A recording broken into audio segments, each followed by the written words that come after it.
Yeah, is that it? Is that it? Is that the defence of this electricity industry bill? David Bennett says competition is going to sort it all out. Well, remember back to Max Bradford, Mr. Bennett. He was going to sort out all the issues in the electricity industry with his restructuring bill, and it didn't do a darn thing to sort out the issues of the electricity industry. And the Minister of Finance, who's joined the House, will remember that well, and the electoral consequences that flowed from Mad Max's electricity reforms. So Jerry's learnt very little in respect to these issues. Sure, he thundered a great deal in opposition about how electricity prices were too high, and he was right. But this bill does absolutely nothing to address the pricing issues. And in fact, he told the House that this afternoon. He said he cannot promise that electricity prices will reduce as a result of this bill. And he's bang on the money in respect of this. He's bang on the money in respect of that. Absolutely right. Now, an interesting thing emerged during the Select Committee process, because we had the Chief Executive of Meridian Energy in front of us, and I asked Tim Lusk a question around whether Meridian supported the asset swap, which takes Tekapo A and B from Meridian's ownership and puts it into the ownership of its rival SOE Genesis. Mr. Lusk, with not the most convincing body language, I have to say, said yes, Meridian did support this, to a man and woman within the company. And I thought that was interesting, so I asked the Minister of Energy whether it had any advice from Meridian against the power swap, and he told me by answer that no, he had not had any advice against the power swap. So I put an Official Information Act request in to the Minister of SOE, Simon Power, and back came a letter sent from the chairman of Meridian, Wayne Boyd, back on the 21st of December 2009, to Mr Power, to Bill English as the Minister of Finance, and to Stephen Joyce as the Associate Minister of Finance. And it said this: when we begin to consider the steps that must be taken to implement the changes, a number of issues arise. It is a matter of particular concern that Meridian had no opportunity to comment on the final asset transfer decision, losing Tekapo A and B with no offsetting new generation capacity.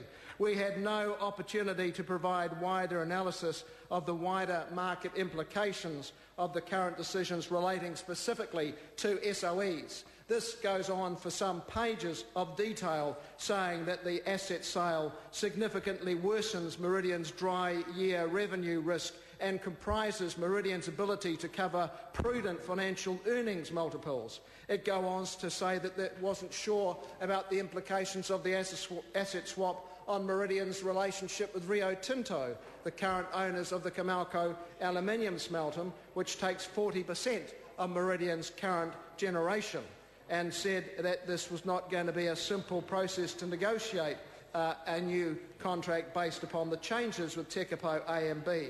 It goes on further to say that splitting management of the Waitaki chain across two operators will result in a loss of efficiency in managing the water resource, and from an efficiency perspective, Meridian will need to hold its lakes higher to counter the security of supply risks outlined above. This will result in a much higher likelihood of spill and a loss of efficiency. This was the advice to three senior ministers, which somehow did not reach the Minister of Energy.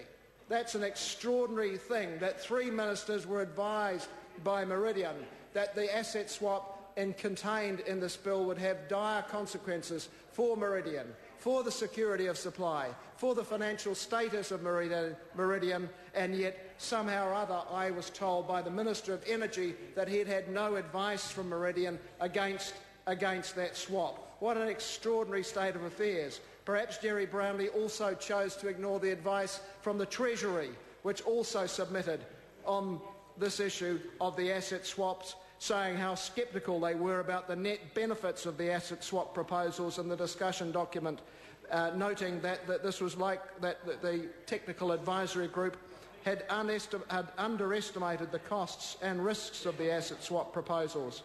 And what happened was that actually the officials didn't recommend an asset swap. The minister decided that they should pursue an asset swap involving Tekapo A and B rather than just the virtual asset swap which the technical advisory group recommended. So here we have a Minister of Energy who either does not receive or chooses to ignore the fact that the SOE he's responsible for has given him very strong advice about the dire consequences of this asset swap. He has the Treasury telling him about the consequences of this asset swap being negative, but he proceeds with his own decision to make this asset swap the cornerstone of this electricity industry restructuring bill. And it's a very hollow bill based upon that. Not only do we have the Treasury, not only do we have Meridian, we also had experienced other operators in the electricity industry, such as Doug Heffernan from Mighty River Power, questioning the value of asset swaps as proposed under this bill. Quite an extraordinary thing, I thought, and brave for a man who's still in the employ, effectively, of the government as an SOE chief executive, to tell a select committee quite candidly about his belief that asset swaps didn't actually deliver the value that some people might subscribe to them.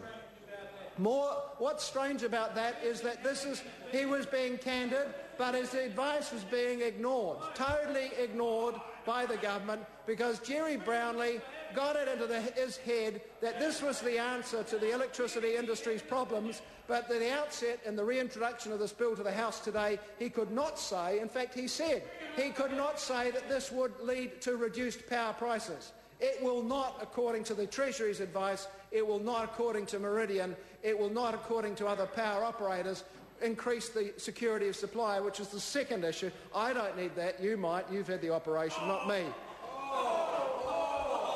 There's also commentary from PowerShop Chief Executive, a new player in the market. Take heart, take heart. Ari Sargent, the Chief Executive of PowerShop, slammed the reforms, saying there was a high risk that they would actually lead both to higher prices and to less secure power supply. So here's another player in the electricity market. So it's all rather stacking in one direction. You've got the technical advisory group, which did not recommend a physical asset swap. You've got Treasury saying this won't work. You've got Meridian lining out in a document not disclosed until today from the board of the chairman of the board of Meridian, saying that this won't work. There are real consequences stretching as far as our supply agreement with the power station in the electorate of the Minister of Finance, I believe, or certainly just outside it. And yet Jerry Brownlee was able to proceed with this whimsical scheme, which supposedly is going to deliver this huge competition on the basis of an asset swap, which gives Genesis some of the supply from the Tekapo scheme.